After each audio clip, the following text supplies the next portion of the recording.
ఆర్థిక భరోసా ఎన్టీఆర్ భరోసా అని TDP senior నేత మండల పరిశీలకులు రఘునాథ్ రెడ్డి అన్నారు. మండల పరిధిలోని అమ్మగారిపల్లి గ్రామంలో లబ్ధిదారులకు సామాజిక పెన్షన్ కానుక పంపిణీ చేశారు. ఈ సందర్భంగా మాట్లాడుతూ రాష్ట్రంలోని కూటమి ప్రభుత్వానికి సంక్షేమ పాలనే శ్రీరామ రక్ష అన్నారు.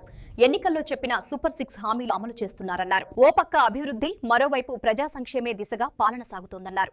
అన్ని వర్గాల ప్రజలు తమ ప్రభుత్వ పాలన పట్ల సంతోషాన్ని వ్యక్తం చేస్తున్నారన్నారు. నూతన సంవత్సర శుభాకాంక్షలు ప్రజలకు తెలియజేస్తూ ఈరోజు పింఛన్ల పంపకం అమ్మగారిపల్లెలో ఏర్పాటు చేయడం జరిగింది. ముఖ్యమంత్రి ఆదేశానుసారం మన ఇన్ఛార్జి బీటికి రవి ఆధ్వర్యంలో ఇక్కడికి రావడం జరిగింది.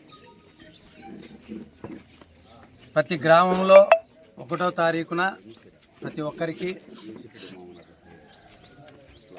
పింఛన్ పంచడం ఆనవాయితీ.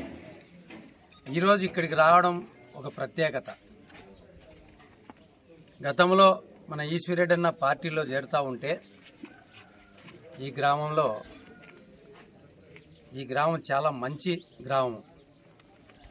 ఎప్పుడు కూడా ఒక కేసు కూడా లేని గ్రామం ఏదన్నా ఉందంటే అది కూడా దాంట్లో ఇది ఒకటి.